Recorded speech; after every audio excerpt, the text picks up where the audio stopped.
Hey, hey, hey, everybody out there. Welcome, welcome, welcome to what? Yes, yes, yes. Another episode of The Strange Death of Alfred Hunt Howell. Yes, yes, yes, everyone. Thank you so much for being here today.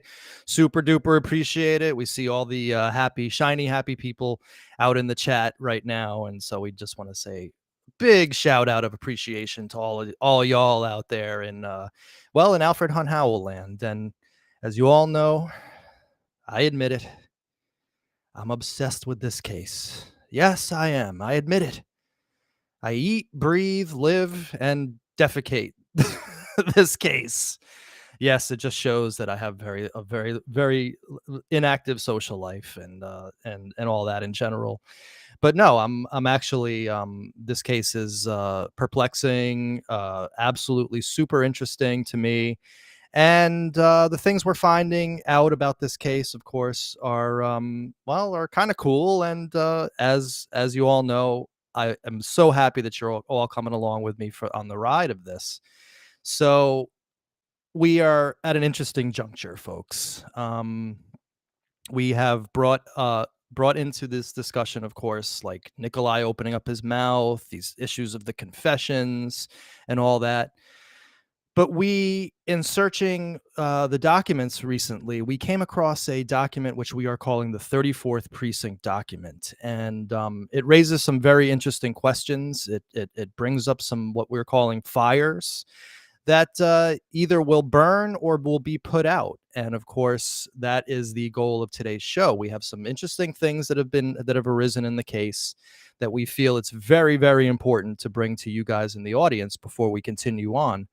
And of course, as always, to help me along in this, I really enjoy the company of, professionals to help explain this stuff for me, to help me make sense of it all. And of course, to help all of us out there in the audience make sense of it all.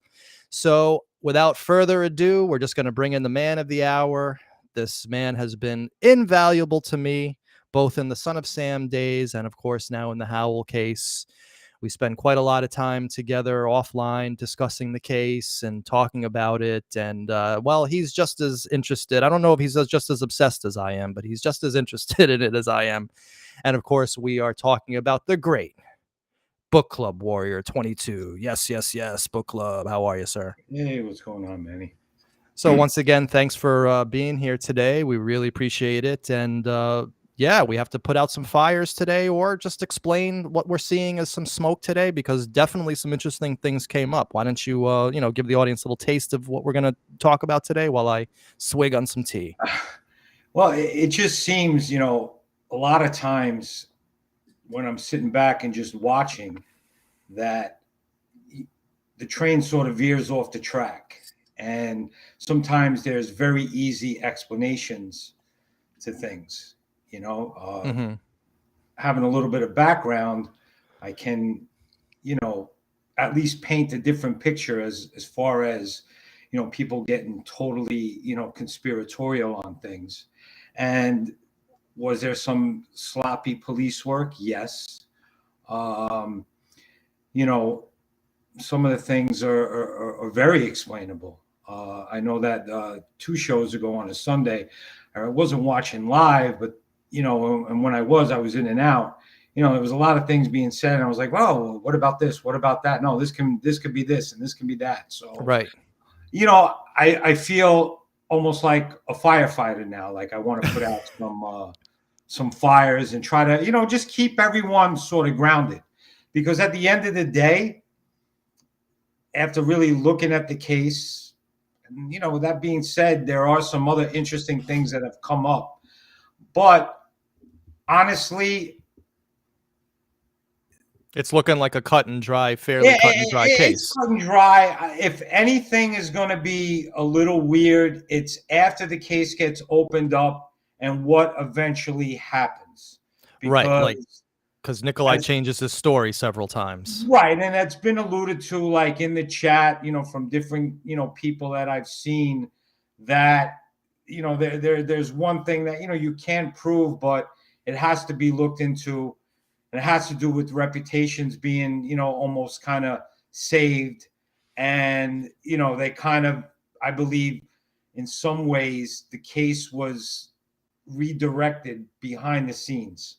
So Yes. I believe Nikolaj did the murder, but I also believe that he could have went with a different defense as opposed to what he actually copped to. And I'll just Right, leave. exactly. And I have to say that I'm right there with you. Listen, nobody would love a conspiracy theory more than me. At the end of the day, boy, would I love this for have to have been a deep state murder. They bumped off Alfred Hunt Howell and then blamed it on this poor innocent schlub who was busted. But the simple fact is, Nikolaj opened up his mouth first. And that throws the curveball into this entire case, which takes it out, in my opinion, takes it out of the realm of deep conspiracy Right. and into the realm of, well, just another run of the mill case, which is interesting because there's so many different stories, and of course interesting because of who this man Alfred Hunt Howell was, and so yeah, so we have some fires to put out. So I Yeah, think we should. and that being said, there's people out there trying to connect the dots to an MK Ultra psyop out of Riverdale, but this hit was engineered from Attica prison, and you know where I'm going with that. So Yeah, I hear where you're going with that. And yes, we are sane here at Son of Sam Truth with Manny Grossman.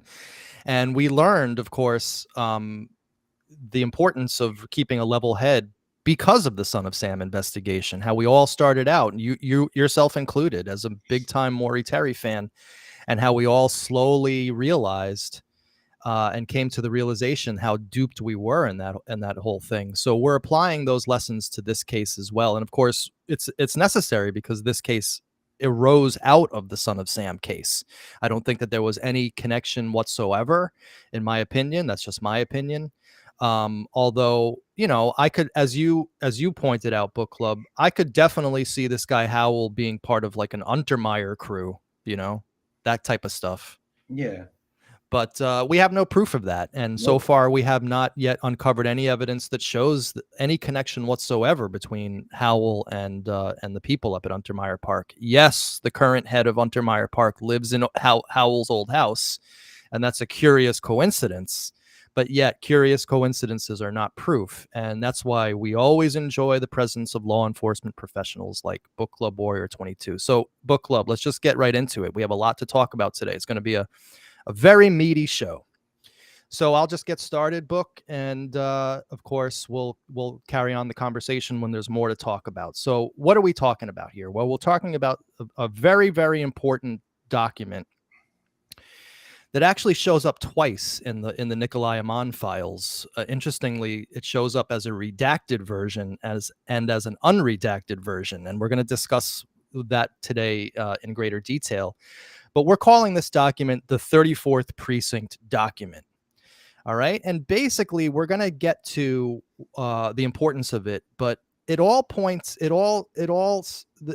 discussion stems really, the big question is, when did Nikolaj actually first open his mouth to begin with? Now, Book Club, now I can't speak for you, but just speaking as for myself, I always thought, given the voluminous reporting on this case, I always thought that Nikolaj spoke to Harrison Police Department first about the Howell case. Are you with me on that, or do you have any Right. reason I to mean, think otherwise? as the story was told, that's when he got locked up by Harrison. That's when it first started. He started talking. Right, exactly, and we have documented proof of this in these articles that I called out. Now, we're not going to read every page of these articles because we've already done this on previous shows, but these are just all the articles that came out in the local newspapers, the Daily News, New York Post, New York Times, regarding the reopening of the case. Okay, so the pertinent quote here, the pertinent section here is, but when Amann, arrested in 1997 for an unrelated burglary in Westchester County, but eventually confessed to killing Howell. All right, so this right here shows us that Nikolaj talked to Westchester first. This article as well. The suspect admitted the crime to Harrison, New York detectives after he was arrested for burglary. All right, so here we have 2 articles talking about him talking to Harrison first. Oh, wait. The eminent gray lady of the New York Times, right? The real news, not the fake news, right? According to everybody, but the real news. All right, here we have it again. But in September 1996, detectives in Harrison, New York, arrested Mr. Amann on an unrelated burglary stemming from a break-in. While in custody, Mr. Amann confessed to shooting Mr. Howell. And we just got to get that a little bit bigger because we're blocking it with the camera shot here. Okay. Confessed to shooting Mr. Howell during a robbery at the mansion. All right. So that's 3 out of 3 so far. Oh, wait. The famous Chilling Sleigh, Then Snack article by Marsuli and Fitzgibbon. And what does it say also? And yes, I know I'm belaboring the point, book club, but we're going to get to the money shot soon. When Amann first was interviewed by police after his arrest on an unrelated burglary in Westchester, he tried to pin the slaying on 2 other men. So far, 4 out of these 4 newspaper accounts talk about Westchester being the first police department that Nikolaj spoke to. And hey, we even have the press release of the Bronx District Attorney's Office, written in 1998. So this was way after the fact. Okay, and this is the basically the press release where a lot of these articles that we just saw got their information from. And it says here in this press release, again written by then Robert Johnson, District Attorney, investigators reopened this case more than 6 months later as a result of information obtained by police in Harrison, New York, where Amann was arrested on burglary charges. So, book club, your opinion. What? And this is an easy one. I'm throwing you a softball. Right. Well, like I had stated on other shows, most of these newspaper articles, looking at chronologically, happened after the investigation was reopened, as well as this press release that was after he was probably arrested or tried and convicted. So if the people out there looking for the deep stuff, the deep state stuff, again, this narrative could have easily been pressured on these newspapers to write about it in a certain way. Right. And everything did happen, because of Harrison. Now, I do believe for the most part, most of this stuff is true, other than the fact I don't believe Nikolaj, there was no shooting. But again, what I'm trying to say is take all this with a grain of salt. People think that because it's in the newspaper, it's true. Well, here, isn't the case. Right, exactly, and we're going to prove that now. And in fact, this could. And it was written after everything was investigated, and where I believe if there's any sort of cover-up, that's where it comes from, or any sort of deep state elitist influence, that's where it comes from, and they could easily manipulate the newspapers. Oh, no doubt, and in fact, I believe. And I'm just speaking for myself here, given what we're about to show the audience, I believe that there definitely was manipulation in some capacity here. Why? Well, because of this 34th Precinct document, which we're about to hit the audience with. So real quick, before we get into what this first paragraph says, I just want to introduce what the 34th Precinct document is. What it is actually is the Office of District Attorney, Bronx County, Notices and Voluntary Disclosure Form. And it was written by Assistant District Attorney Antonio D. Castro, who we're going to call Tony Castro from here on out, or Castro, or we're not going to call him Tony, but, we're not going to call him Antonio. And it was written in 1998. And what this was basically a summary of the entire case that they had against Nikolaj. And it's an unbelievably important document. I'm calling it the central hub on the wheel, because from this document, we can then go and do a lot of research into what it says. And in fact, that's where we're going to be spending a lot of our time in the next couple of shows, analyzing the hell out of this document. But this document written by Antonio Castro, and before we get into what it says, which in my opinion is a bombshell, just my opinion, we'll see what Book Club has to say about it. Let's talk about Tony Castro in general first. Okay, so this is the guy. Now, he then went on, he was the Bronx District Attorney. He was the one that prosecuted Nikolaj.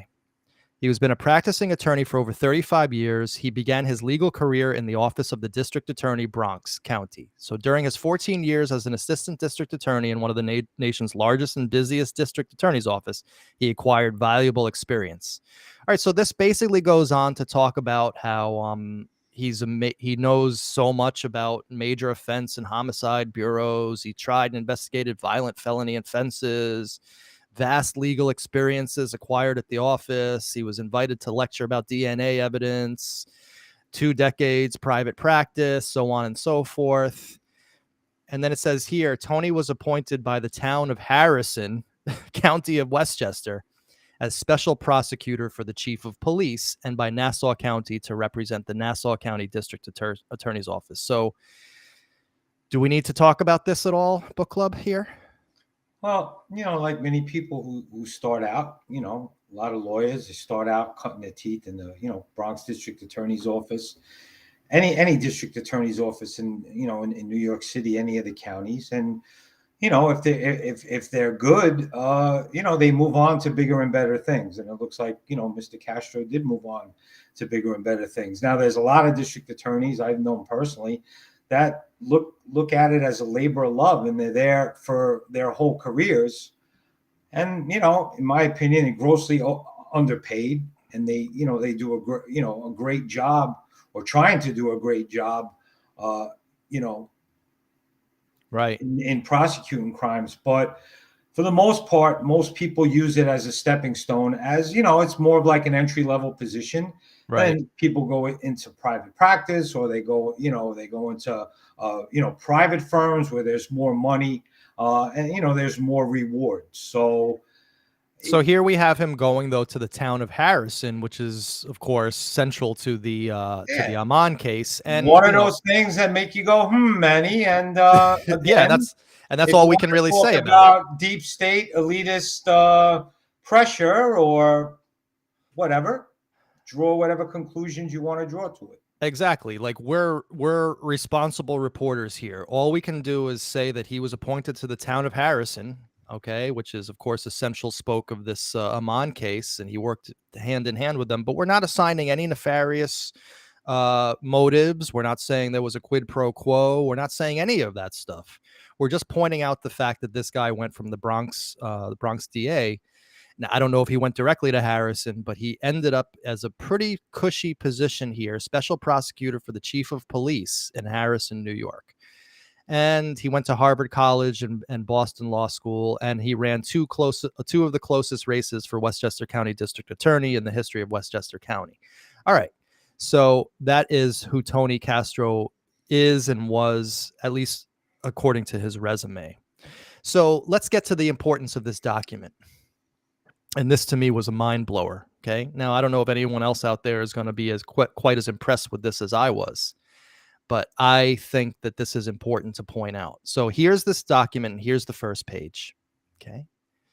Please take notice, pursuant to section 71030 of the Criminal Procedure Law, that during the trial of the indictment herein, the people intend to offer evidence of a statement or statements made by the defendant Nikolaj Amann to a public servant, Detective Gennaro Giorgio, on 8/27/96 at approximately 8:35 p.m. at the 34th Precinct, the substance of which was that the defendant said he was involved in a robbery that took place in March or April of 1996 on Palisade Avenue in the 240s. He was sitting outside the house, big private house, in a stolen car. Redacted entered the house, and both were armed with what he believed were revolvers. He heard 4 to 5 shots. The person they harmed was an old guy. See attached written statement, which statement was made orally and reduced to writing. Made by the defendant, Nikolaj Amann, to a public servant, Detective redacted, on 8/27/96, the same date, at approximately 8 p.m. at the 34th Precinct, the substance of which was similar substance as stated one made earlier in the day. So it's basically saying the same thing as he said earlier.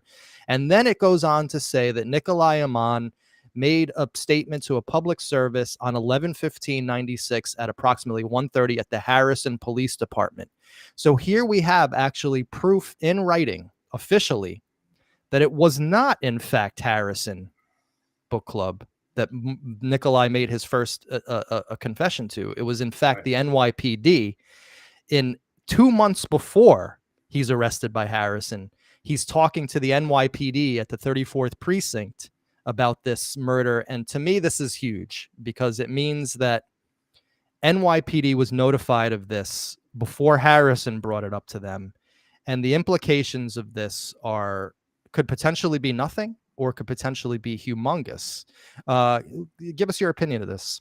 All right. I have a couple of questions here. I mean, when I saw this, I want to give credit to Eric because I think he's the one who sort of stumbled upon this. But yes. When I look at this this document again, prepared in 1998, and it's true. It looks like Nikolaj was talking in the 34th Precinct. Now, was he arrested in the 34th Precinct? On that date, we don't really have his whole criminal history, which I would love to see and use that as a timeline. Right. But if he took a collar, on August 27th of 96, depending on what it was, especially if it was a felony, let's just say it was a burglary or whatever, this guy, Giorgio, is going to, debrief him and try to talk to him to see if they can make any connections to other crimes, maybe solve some other crimes that are happening in that precinct or connect them to different things. Now, it's funny how his name isn't redacted, but when it goes further down in the second paragraph there, that detective's name is redacted. Right. Now, you also see in that second paragraph, see how it says 8 p.m., but it's written in? Yeah. Now, the way I read it, and again, maybe I'm reading it wrong, it says substance of which was similar, some substance as statement one made early in the day at the same location. But that says 8:35. But it's not that. That's at 8:35. 8:35 would be after. So that's weird. I didn't even notice that until you brought that up. Right. That's weird. That kind of just doesn't make sense. Now, if you would have told me that, that second paragraph, if it said it was written, at 9:30, right, then it would make a little bit of sense. It also says that he made the first statement orally and then it was reduced to writing. So I believe, that maybe the detective could have took notes and then he signed off on it. This document is key. Like once I read it over, because there's so many different things and it's so unorganized, because this is Castro, the Bronx DA's office. He basically, in this whole document, he puts down all the different confessions. Right. This is and we're not going to go through it today. Right. This is going to be our springboard for the next few shows. Right. But just to jump ahead, when we on that Sunday show 2 shows ago, when we were talking about that 14-page confession, and it was like at 2 different times, that was done well after the fact. Correct. After he was already in jail, and that's mentioned in this document as well. Right. We screwed up the timeline of that a little bit. Right. So, like I said, you can always walk it back, but the timing of these reports is very, very key, because then people can just cherry pick different things. So you have to see when the report is written in conjunction to other reports, because everything builds on one another. Right. So that doesn't make sense right there. The fact that Giorgio's name is not redacted, I don't know why. Well, interestingly enough, we're going to show a little later when we talk more about Gennaro Giorgio and his history. There are 2 separate versions of this document in the Nikolaj Amann files, and the first one is redacted. Gennaro's name is redacted, and then it's not redacted on this one, which leads me to believe it's whatever agency they got it from. A bunch of different agencies were FOIA'd for this information. Mm-hmm. And again, that's just an oversight on the person releasing them, perhaps just didn't redact that name. Right. But we have the big issue. This is the big elephant in the room. The big elephant in the room, of course, is that all the media was led to believe that Harrison was the first police department to be spoken to about this. that there was no other mention of this crime happening to any other police department ever before 11/15/96, which it says right here at Harrison. That was actually the third time he spoke. He spoke 2 months earlier to NYPD. The question that I have, and I don't know whether you can answer this, is what I mean, this smacks of cover up to me. This shows to me, and I'm not saying that I'm right here. Okay. Maybe Right. playing devil's advocate here. Okay. Maybe there's an easy explanation for this. I wouldn't say it's an easy explanation, but again, for the tinfoil hat wearers out there, let me just finish though. Let me just finish. I hear what you're saying, but to me, this smacks of cover up. The NYPD never gave any indication to the media or potentially to the family of Alfred Hunt Howell that they actually knew about this 2 months before Harrison did, and seemingly nothing happened whatsoever. I mean, we know nothing happened. There was no investigation. So how would this be explainable to people like us out here who, aren't involved in criminality and aren't involved in investigations or police departments? What do you think went on here? Well, what I really think is, first of all, whatever Nikolaj did in April to Howell, it was weighing on him. Yes. And I believe, in these documents, again, towards the end, not to jump ahead, but he was always trying to find out what had happened. And he was nervous. He was nervous. He was nervous. And I think that, we saw that a little bit a couple of shows ago. His story changes quickly, even in a day's time. So again, you can read something into that. Was he being coached or whatever? Now here, I'm surprised that this actually is included in this document, because again, it's written by the district attorney's office. And of course, it's a voluntary disclosure. Now, I guess the district attorney's office, in their own infinite wisdom, they wanted to throw that in there just to almost kind of put blame on NYPD. That's, again, my opinion, just from my relationship over the years with, the district attorney's office. But what I believe happened here is, he got arrested. Eric thinks, I saw in the chat, that he might have been arrested for a GLA, grand larceny auto, whatever it was he was talked to. This guy opens up to Giorgio. Now, normally what would happen, the 34th Precinct is in Manhattan, right on the border of the 50th Precinct, which is in the Bronx.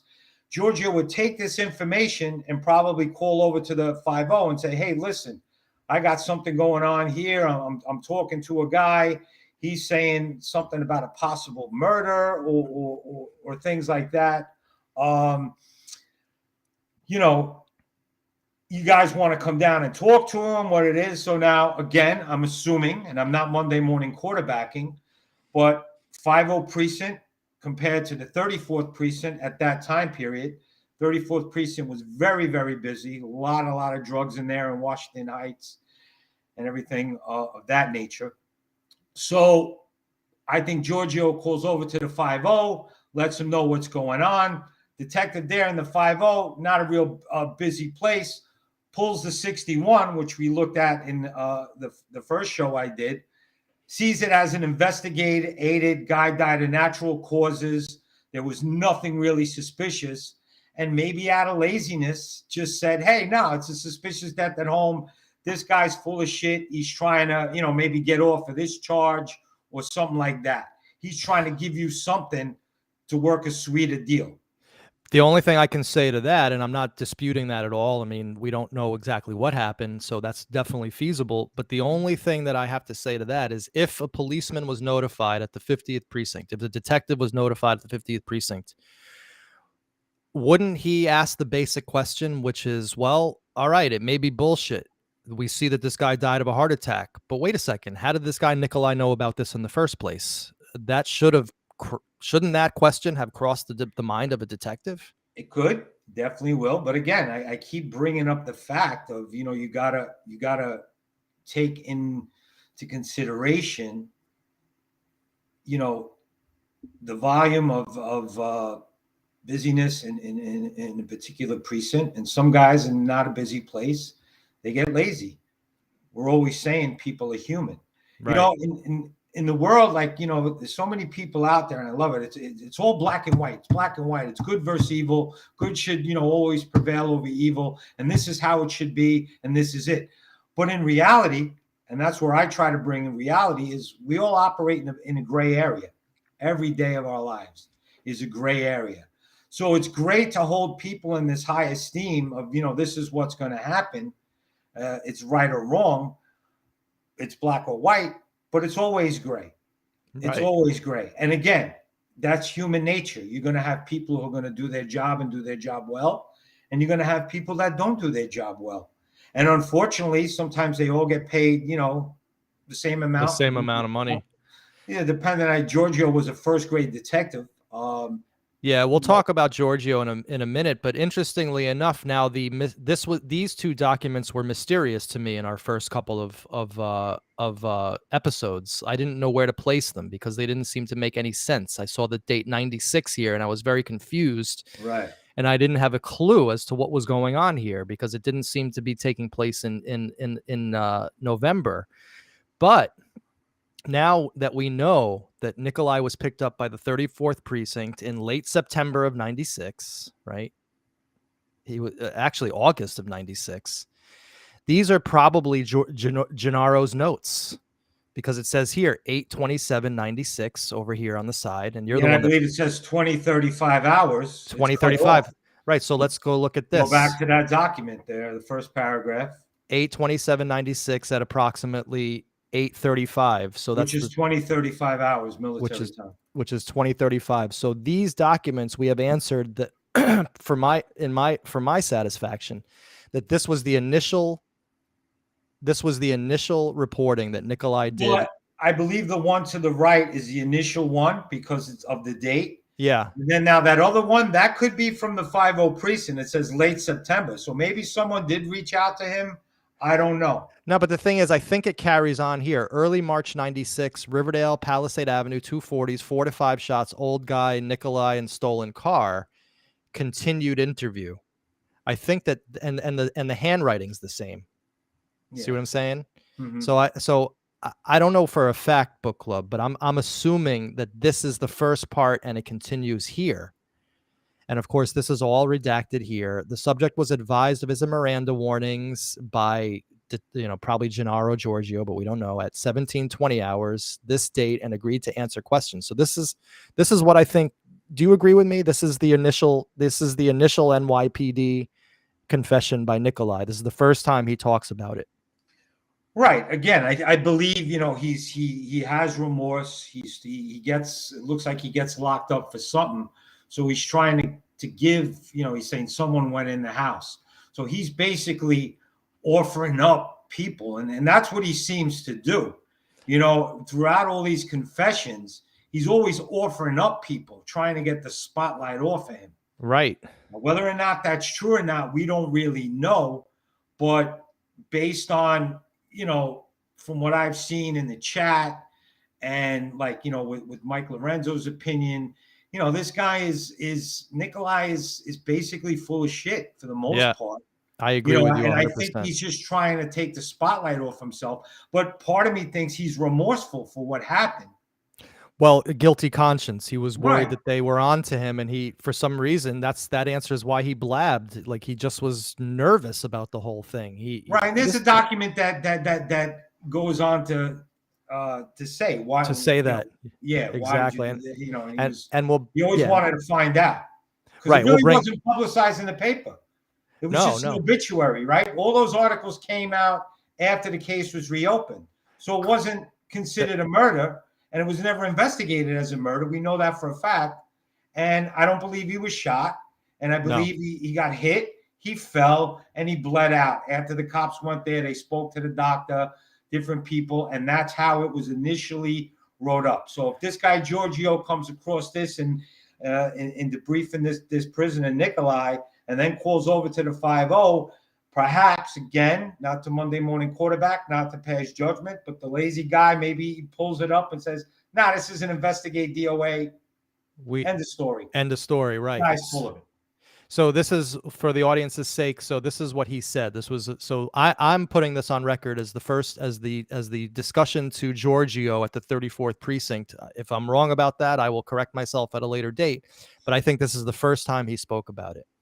I also spoke to the subject regarding any robberies the subject had either participated or knew about, and he, subject Nikolaj, spoke about a robbery that took place earlier this year in March or April on Palisades Avenue in the 240s.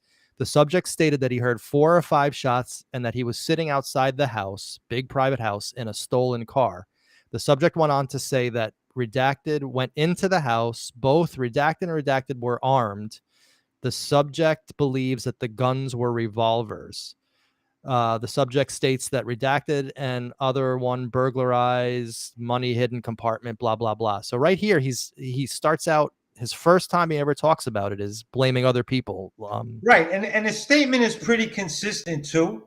You know, like 2 people with guns, they went in, I was Right. outside. But then over time, it always changes.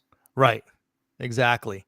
So I'm glad that we were able to at least figure out what these documents were, and it seems to, because of this date here, 8/27/96 at 8:35, it seems to be the 34th precinct confession.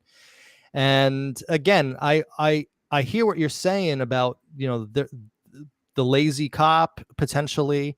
Again, you don't know, we don't know, I don't know. Right. I'm But just saying what could happen. right, I'm not saying that this is fact. right, So please, I'm just looking at it through, the eyes of experience in some ways. And again, like I had suggested to you, you take that Castro document and it's broken down. And again, I welcome people to go and find this stuff because, we're just right, going to exactly. wait for Manny to talk about it and have me come on and talk out my rear end about stuff. But the $1 million question I have is, why then keep this out of the press? Why not have this in as part of those reports of all those newspaper articles? Oh, he initially spoke to the 34th I precinct. don't know. There's so many different ways you could say it. It's here for a reason. Right. Again, is that to throw shade at NYPD? Because as we'll see later on in the show, that the district attorney's office was a little nervous about some things as well. Exactly. So it's the blame game. Tag, you're it. But maybe this is why these elitists, like we were treating Morgenthau and Plimpton as, almost enemies, or at least I was. I don't want to include you in that.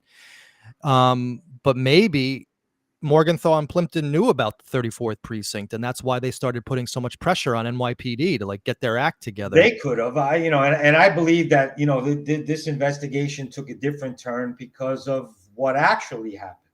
And I think that stuff that probably was not included in this voluntary disclosure. I think after talking to Nick over several times, and eventually if they broke him down, he might have really said what really went on. Mm-hmm. And then he could have used a self-defense plea. But again, there's reputations at stake. Yeah, exactly. All right, so moving right along. I mean, I thought this was a huge thing to bring up to the audience, and of course, it then brings into question this whole thing, because if they did, in fact, NYPD did in fact speak to him in 1996 in August, well, then I come back to this whole scratched out date thing. Right. Now, I know this is my own personal pet obsession, book club. I fully realize it, but I am so confused as to why, because now it's feasible that this could have been 1996. This could have been September 96, because he was arrested by NYPD. This was the NYPD interrogation of him by Vigiano that we'll talk about, and this is the subsequent report about it. These all consistently say 1996, and then a 7 is put in. 96 was the first number put in there, not 7. Right. So I wonder whether this was part of the cover-up, whether they in fact did speak to this guy in September of 96, a month before he's arrested by Harrison, whether they did have this information and just sat on it and did nothing. No, I don't believe that. And okay. Again, this just comes down to sloppiness.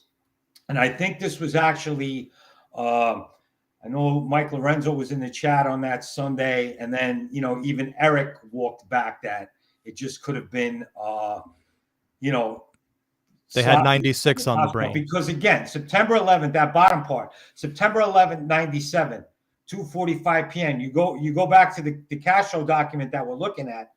That confession is written down in that document on that date at that time. And it's written in the 34th Precinct document, and we haven't gotten to it yet. We only showed you the first paragraph, but it is okay, written so here. That is brought to light. So I believe in my humble opinion, or to just bring some levity to it, believe what you will, but you got this cop in there with this 14-page confession. He's got on his brain. We're not saying, listen, at that time, and this isn't, to speak bad about it, but, you only needed 60 college credits to become a cop after in the mid-90s, or 2 years military. So at this point in time, at this point, these guys working these cases, they had a high school education, and that was about it. Now you get your doctorate in crime on the street, but so what I'm not being disparaging to the guy, but again, this poor guy probably drew the short straw that we got people breathing down our neck. This guy's murdered in April of 96. Here it is in September of 97. And this guy's got 96 on the brain. And I think that was the conclusion that was come to, on that Sunday. I don't know if you remember. No, I remember. That bottom section is the handwritten notes. This guy went back with his handwritten notes, and he started preparing his reports. He did his DD5, and he's typing off that bottom section. All right. And then maybe he either proofreads it, or he has a supervisor proofread it. And they're like, hey, Wacko, what are you doing here? Now, Lorenzo brought it up. He probably, if you're a meticulous detective, you're not going to, you're going to cross out the handwritten one, but he should have retyped those other reports and had them re-signed to make it reflect, because then that does away with all of this. With us here sitting, talking about it. On a handwritten document, the procedure is you cross it out with one line, you change it, you should initial it, okay? So he went back, and the guy's like, he's probably, I don't want to retype this crap. Again, it's not like, again, you have word processors, computers. Everything was on a typewriter, man. It was a pain in the neck. So, yeah, I mean, just so the audience's sake, I don't know what to think. I tend to agree with, Lorenzo, Eric, and of course, Book Club, that this was probably an innocent mistake. But if you look at it the other way, which again, just playing devil's advocate, this again speaks to a cover-up within NYPD as to when they knew about this. Because if they knew about this in 96, well, then, that could open them up to lawsuits like crazy by the family. Yeah, I mean, they knew about it. And again, I think Giorgio notified the 5-0, and I think the 5-0 dropped the ball. If you want to talk about the 5-0 dropping the ball, it's looking at that. I think the initial case was handled correctly. And because it was handled correctly, it was written in that sort of way. Right. The way that report was done, there was no blood spatter. There was no, you get into that confession of September 11th of 97. Guys are coming down, pants covered in blood pumping everywhere, bodies. Then growling. It would have been a crime scene. You would have saw blood spatter. You would have saw blood. You're not cleaning up blood with toilet paper and flushing it down the damn toilet. Right. So, exactly. Right. Exactly. So let's get that out of the way. People have problem with the initial investigation. The initial investigation was handled. There was nothing really crazy about it. There was no gunshots. There was splatter. Just because the newspaper said gunshot, that doesn't mean anything. That was just from Nikolaj's BS confession. Yeah, this guy is changing his story left and right. Right. All right. So is he being this will probably lead us into the next thing. Is he being coerced? Well, before we pressure? Right, exactly. And we will get to that in a second, because the detectives are interesting, but this wasn't the only date cross out. I found another one here Yeah, I saw that. from I know you read about. NYPD here, 2790. I can't tell whether that says 98 or 97 here, Right, or 96 underneath there. It's right, hard for me to say. That could hmm be a 96 under there. right. It looks like a 98. It looks like a 98. Well, here we have another one here because it's the same. It's the same Well, page. what's that body saying? All right, so that's they're interviewing people. They're just interviewing people, and it's unlikely it would be 96 because that would be before the crime. Right, so it's probably 98 or it could have or been, but it could have been a or typo as well. Because right, again, or they're still doing this investigation because when did it go to trial? 98. Right. But this would be I can't tell whether this was 96 or 98 under here. Yeah, I know. But this tends to, in my opinion, solidify your case more that this is just error, Right, and it human could error. be again, Manny. You type and then sometimes you want to type like 99 and you hit 00. It's the keys right next to one another. Correct. All All right. right. So, So, but and again, I'm not trying to poo-poo anything or I'm trying to, I'm just talking real life, what happened, before word processors, we're right. talking about typewriters and how all of a sudden now you got to go back and, God forbid, you can't use whiteout or correct the type. So it is what it is. Well, I think it's important though because these are things that could easily be glommed on by the conspirators out there. Well, it is. It is glommed on. We're talking Yeah. about it. Right. You see it in the Exactly. chat. It's Exactly. glommed on. It's glommed on by conspirators, and so it's very important to get professional opinions on this and to not to throw cold water on No, it, I'm not but throwing cold water on it, but I'm just saying, people don't look at the what human, could be. right, the human element in it all, which is that we're dealing with cops that are, as you say, not always, have the highest of educations, are not always great with, It's just an honest and mistake typing. right, exactly. So I'm willing to concede that. I'm willing to concede that this is an honest mistake. I don't see any other nefarious reason other than NYPD strictly wanted to cover up when they knew about this crime, because and I think that that's a valid concern that I have, because clearly NYPD did not want the press to know that they were the first ones told about this, because it was in no newspaper reporting. The press didn't know about this. They kept this from the press. They put this on Harrison first, not on NYPD, and Right. I think that is that's a it's in my opinion it's a bombshell revelation, not necessarily because there was anything nefarious going on behind the scenes, but because it does speak to NYPD potentially covering up certain things that would make them look bad. Well, you also got to realize, when did all of a sudden this come into play? Like when these newspaper articles were written, once they started really researching this and maybe looking at his criminal history, this guy was pinched in the 3-4. We got anyone talking to him in the 3-4? So it might have came up after the fact. And then with that, as they dove deeper and deeper, because listen, they did dive deeper. Right. They totally handled the investigation, the way As it should have good. been handled if it was suspicious. Right. Over close to a year later. But if they go back, when did they come across this whole? Did they look at his criminal history and then start going back and? So did anyone talk to him when he was locked up in the 34th Precinct? So again, it could have been once the investigation was pushed to be open. And again, it's still, to me, I think that there were certain things that he said that never made it to paper. And again, or if it did, it was retracted based on pressure from the family or, your deep state elitists. Right, exactly. All right, well, listen, just food for thought for the audience. And here's more food for thought.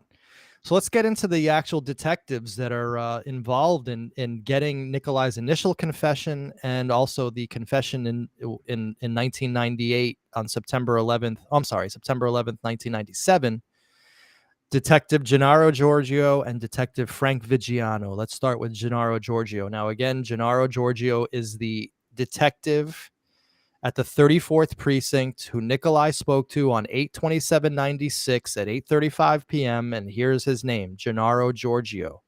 So we looked up Gennaro Giorgio, and Gennaro Giorgio is an interesting character, tale of two cities in a sense. He's celebrated, legendary NYPD detective.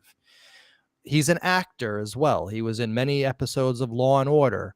He was a Well, huh? not to cut you off, Yeah. supposedly if you're a Law and Order fan, and again, I just learned a lot of this stuff while I was Googling away, like Mm-hmm. most researchers do. Uh, the character of Lenny Briscoe in the original Law and Order was Mm-hmm. supposedly based on Gennaro Giorgio. Gennaro Giorgio, right. And so this was a 51-year veteran of the NYPD. He was made grade A detective in 1986. He was considered a legend in the business because of this case called the Baby Hope case, which apparently he cracked. But we also found some interesting things on the other side, and that's why I'm calling this a tale of two cities. We have here a New York Times article from 1981.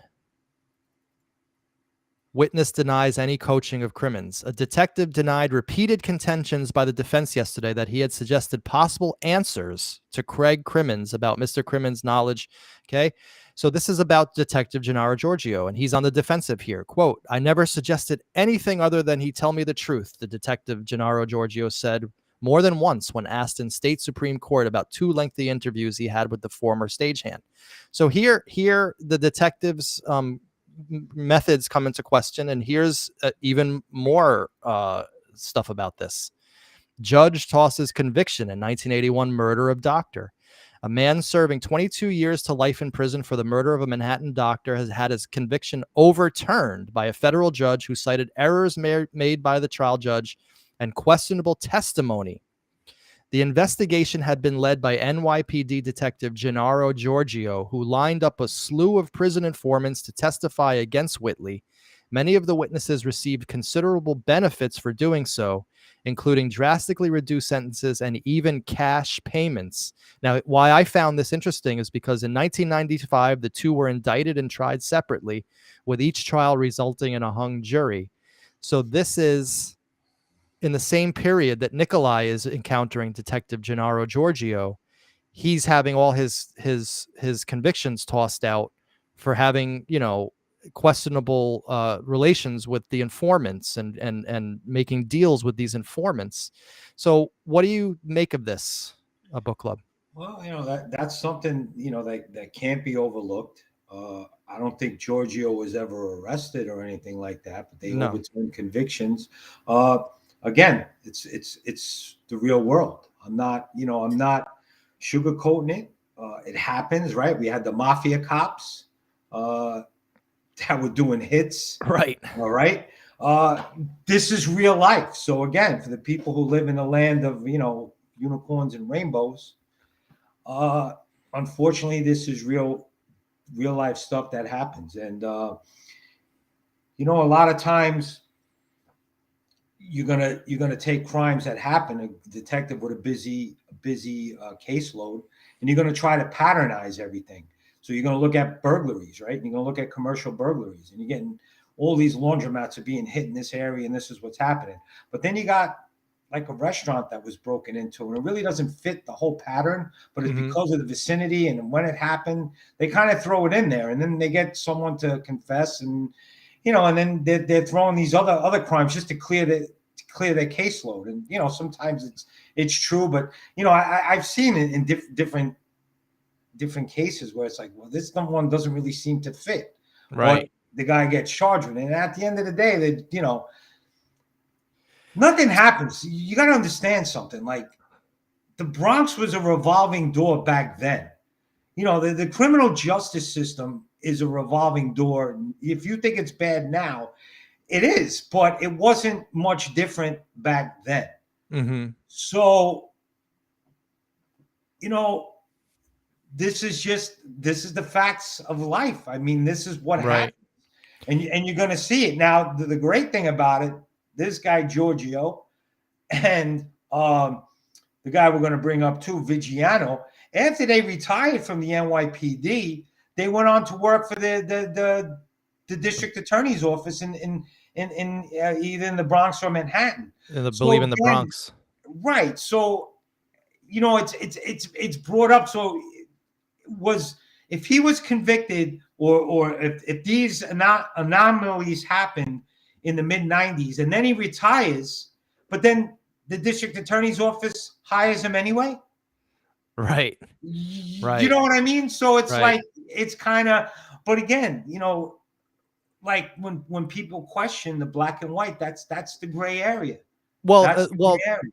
Well, I think that this was important to bring up because, again, we're not coming to any conclusions here. We're not running a trial. No. We have no proof of anything, but it is important to bring up the checkered past of these detectives that originally questioned Nikolaj and got a confession out of him, because it speaks to other suspicions we have about this case, Book Club, which is that Right.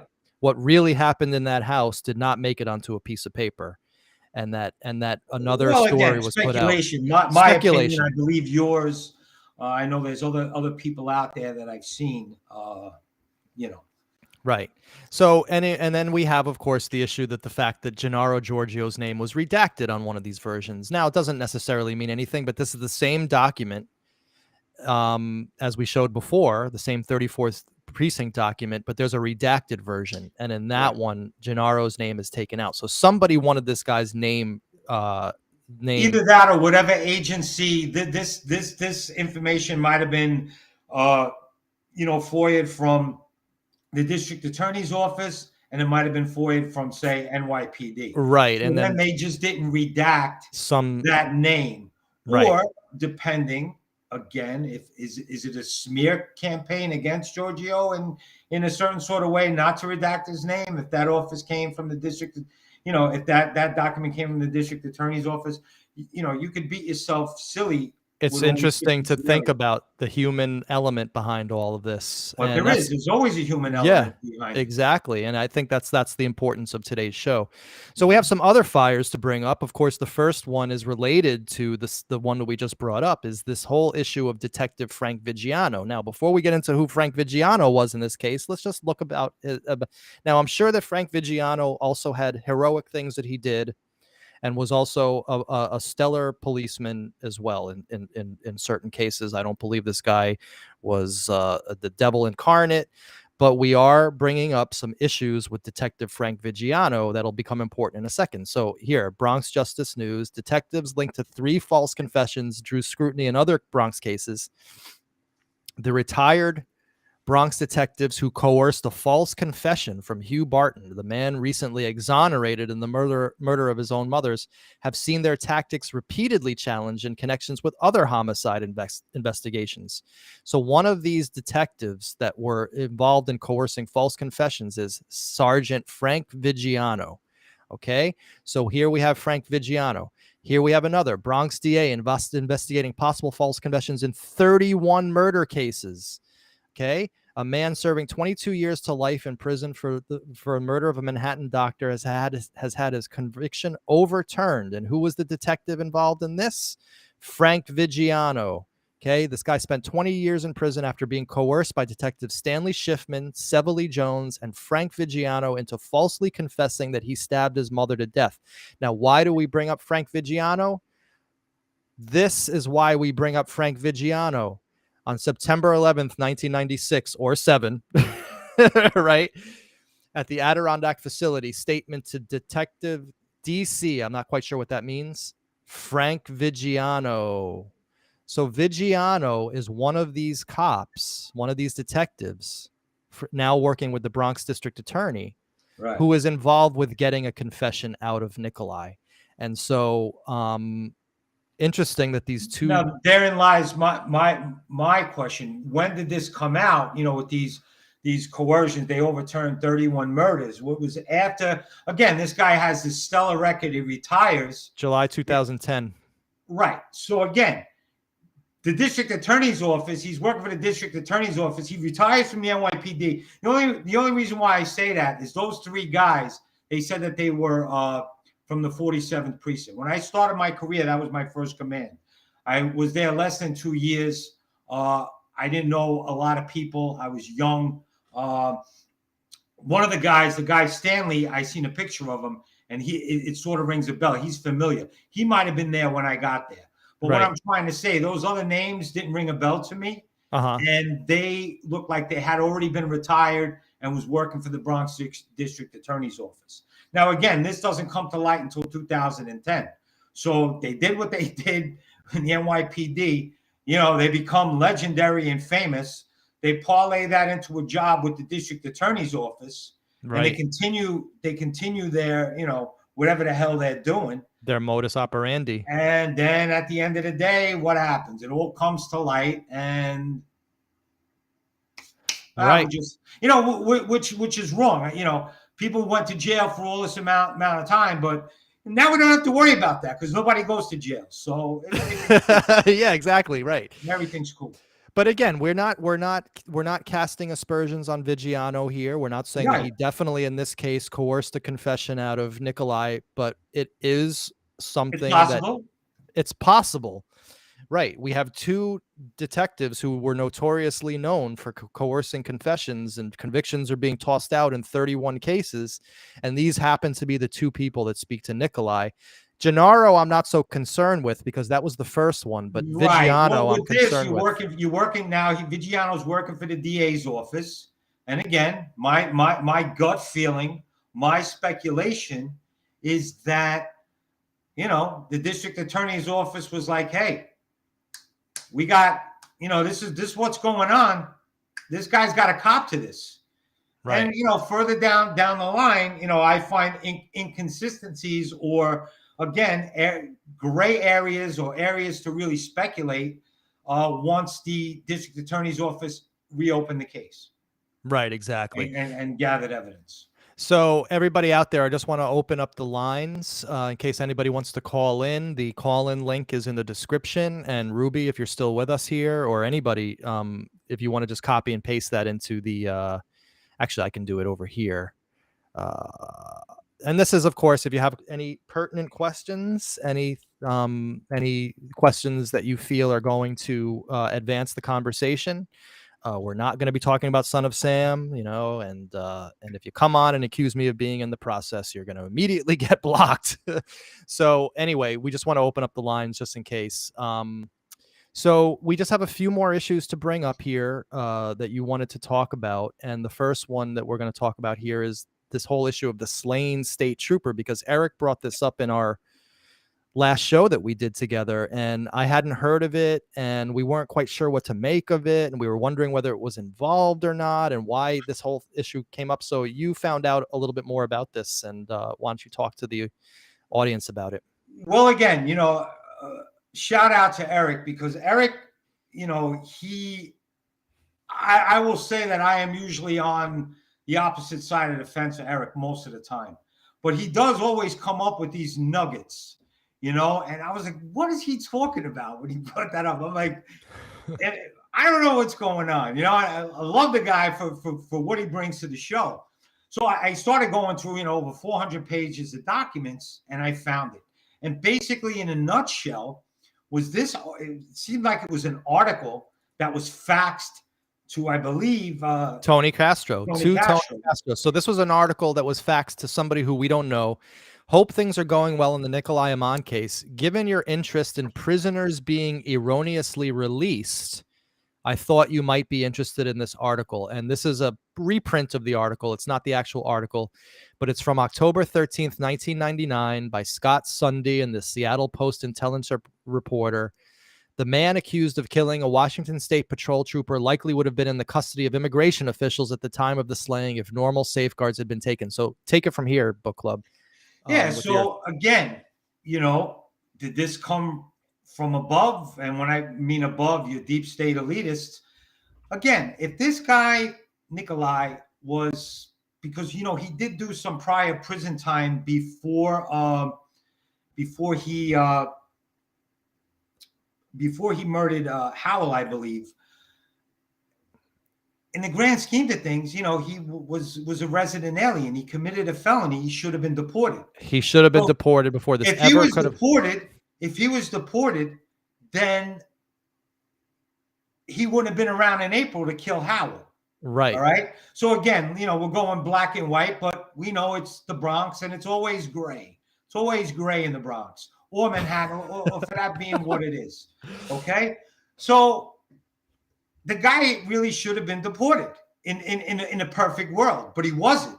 So now maybe whatever's being whispered in Mr. Castro's ear, and then he's looking at this. This is obviously maybe some case law or an article as to what's happening. So this seems to be weighing on Castro.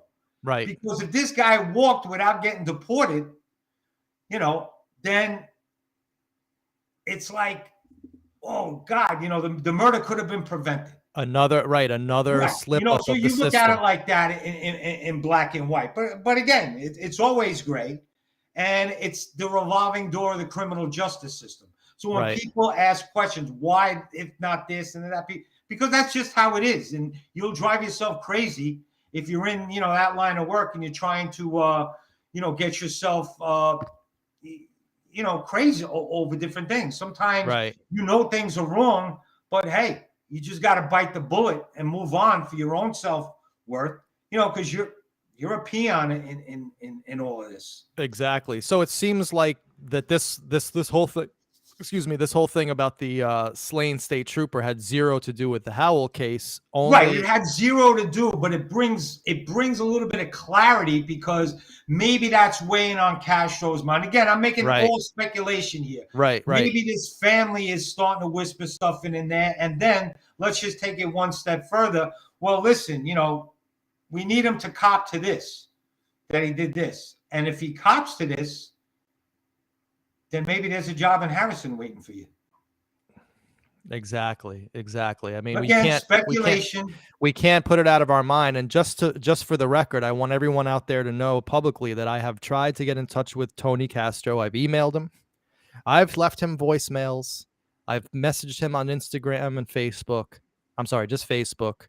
And I sent a message to he has some organization for lawyers or something. I'm not even quite sure what it was, but I sent him an email there, and he has not yet gotten back to me on any of this stuff. Mr. Castro, if you're watching this, just get in touch. That would be awesome. Let's find out what's going on. This case is like 30 years old. I know there's no upside, but no one cares about this, and there's no adjudication. Let's just find out what happened in this weird case.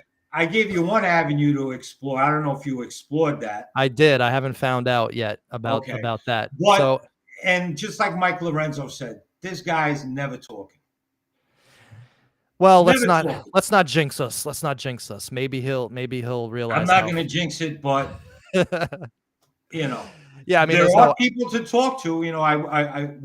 We will say that without saying anything more, but absolutely. But yeah, I mean, I feel Castro's important because ultimately he knows the truth. He knows he is, but he's never, whatever picture I'm trying to paint, whatever speculations I have, he'll never agree with it.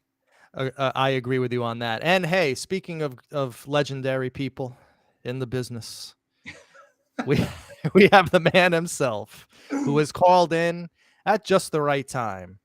The one, the only, Eric Colati. How you doing, Eric? Good afternoon. Book Club, your speculation is spot on about Tony Castro's concern about deportation, because on page 186, I had pointed this out.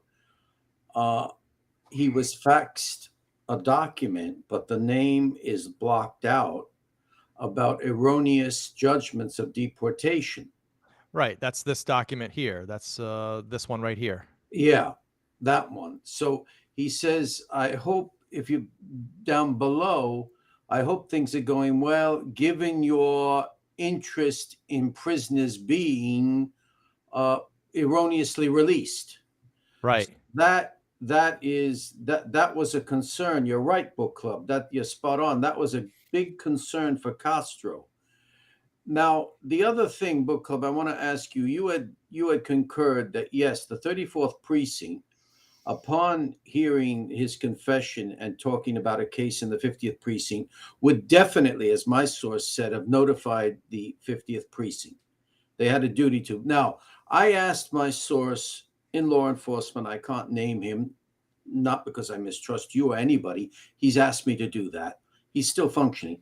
Well, of course. So that's why he's not going to. I get it. Yeah. So I said, well, so they get that he's admitting that he knew about this man's death and he was there in one way or another. And I said, don't they do anything? And he said, no, because the case officially was closed. So upon receiving the information, according to my source from the 34th Precinct, the 50th Precinct could not reopen it. I suppose there had to be something official that took place. Well, you're right, Eric, because if they would have in September of '96, you're right with that. Your source is 100% right. And I wouldn't, say that he wasn't. When that detective in the 50th Precinct looked at it, we know that case was closed as an investigate, a death at home. Right. So the case doesn't get reopened until a lot of stuff that goes on behind the scenes. All right. So, and that's, I believe that was from pressure from the family. We're exhuming ashes to look for lead. We're sending wallets and guns to the lab months after. We're trying to establish a crime scene months after this was all done. So this is just like a dog and pony show people are going through, but correct. So when they did call the 50 Precinct, they looked at that address or whatever it was. They saw the case was closed because, again, I know you have speculation or doubt the way it was initially handled, but it was handled correctly, in my opinion, because there was no crime scene there. This is it. Listening today, I'd say, yeah, it was handled correctly, except why I have question marks is since when do they not notify direct members of the family like Hunt Howell, officially Alfred Hunt Howell Jr., your father is dead? Okay, Eric, let's just put it this way. I have to answer your question, but I'm not going to let the cat out of the bag because it would actually hinder the investigation that Manny is trying to do right now. Okay. Right? Mm-hmm. So family members were notified. Now, it doesn't have to say, because you're a guy that looks at a word on a piece of paper and then, analyzes it for days. Mm-hmm. I will tell you, and maybe we'll talk offline, and you'll see it, but I don't want to jeopardize anything because sometimes, you're ahead of the game and I see you being done. Family was notified. And let's just put it that way. From a cop's perspective, family was notified. You're always looking to make a notification because that's one less report you have to do. So when you find someone dead in their apartment, you're going to go through their personal belongings to look for a telephone book, to look for some sort of a number, to talk to the super, to talk to a neighbor that might have someone. We need to notify the family of the death because then it becomes a missing, unidentified, and that's another, piece report that you have to do. So I'm just going to say it, and I don't want to open up a can of worms, but family was notified. I agree. Yes. You agree now, right? Yeah, I agree with you. Yes, it was the way, of course, we can't believe everything in the newspapers. It's the way Fitzgibbon and Matsuli reported it. Yeah, they just were lazy reporters. They were just or whatever. They could have been manipulated to write the article a certain way. Yeah, right. We could go crazy with it. They make the son Hunt Howell.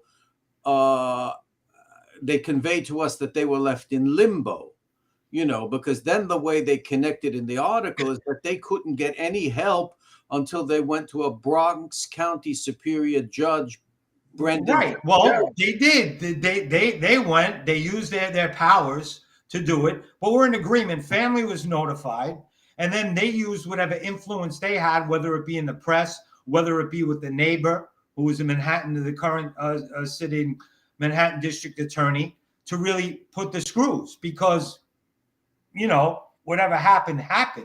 But the reason I got involved with this was after watching the second show and you're looking at newspaper articles and they're saying that this is this bloody crime scene. There wasn't.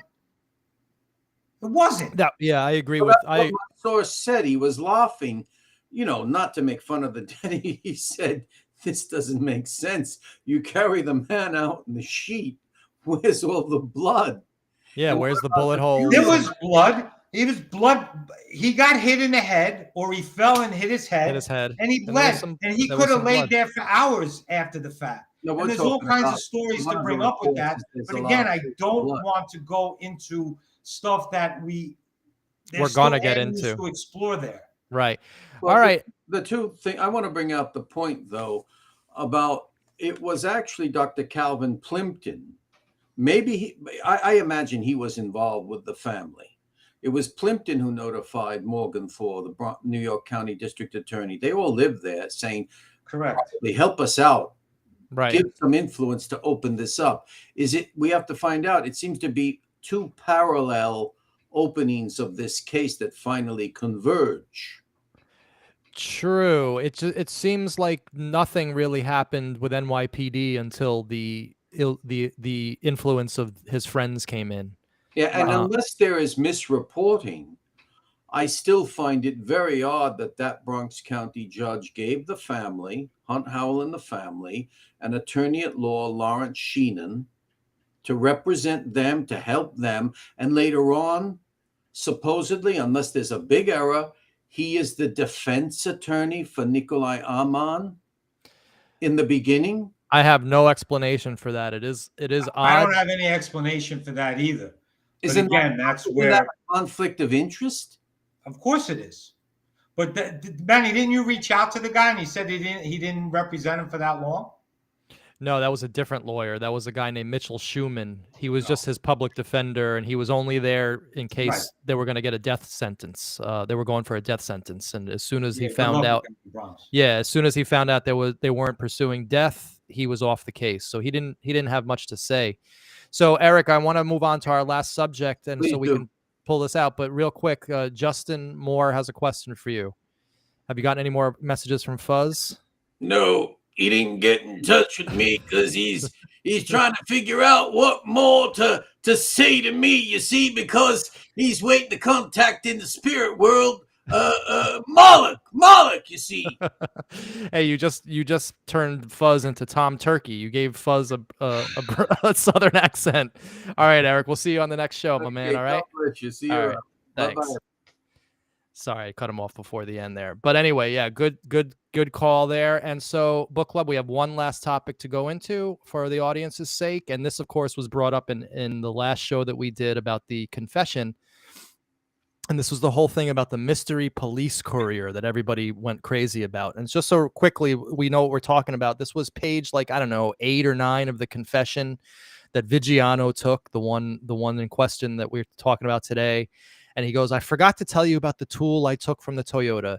It was for removing lug nuts. You plug it into the lighter. I gave it to this guy, redacted. I gave the glass set to redacted also. He works picking up police reports and precincts and does computer work.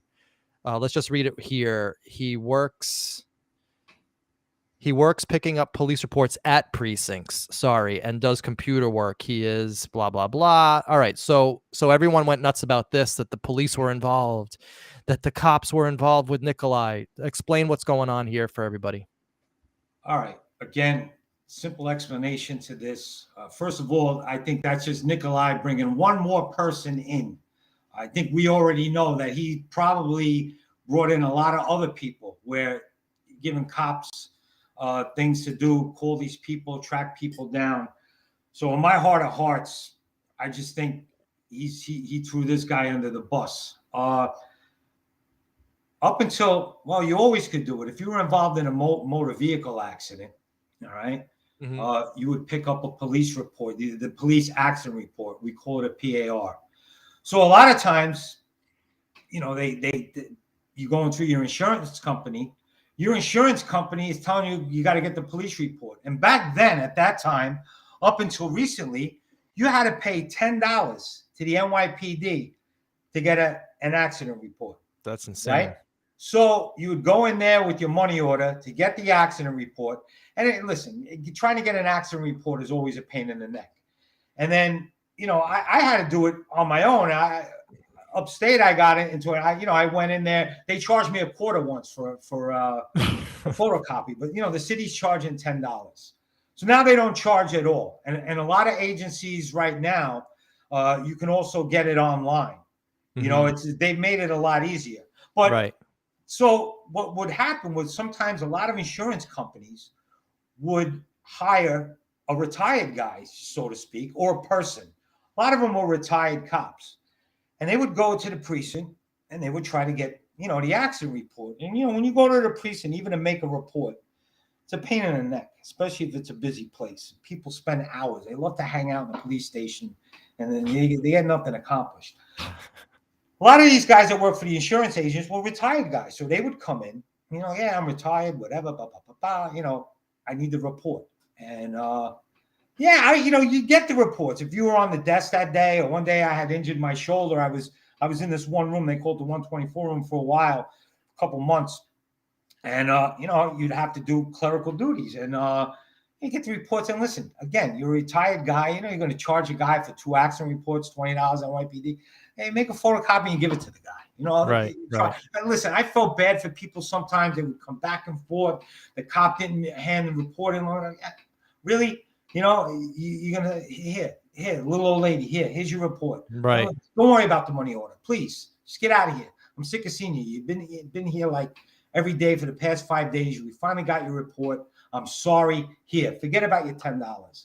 So there were technically civilians who were going in, working for insurance. You could, and if you wanted to get a report of the crime report, you would have to. You could get that, but you had to do it in writing to One Police Plaza. Right. And I guess you had to state why you needed it. If it was for Victims Compensation Board, or, for insurance, if you were burglarized, and, again. So, everyone, again, they right away, the conspiracy, deep state. So that was brought up in the chat. I think Jim Fay, I think Mike Lorenzo brought it up. Mike said you couldn't get crime reports, which is true. But an accident report is not a crime report. It's an accident report. And it doesn't even say what kind of reports it was. Right. It just says reports. And again, that's reports. Nick just throwing people under the bus. Nikolaj seemed trying to me take it off. Oh, this guy worked with the cops. Let's have, maybe he had a falling out with this guy. Let's bring some heat on him. Right. Nikolaj seemed like a very insecure person to me, and a person who loved to prop up his image by oh, I hung out with this guy, and I have a guy working for me here who goes to the precinct, and this guy. Right. He just seems like that kind of a blowhard to me. And like you say, people are famous, legendary. You're only legendary. Most of these guys are legends in their own mind. And if you get a little bit of press, an article where you got some notoriety, then you're a legend.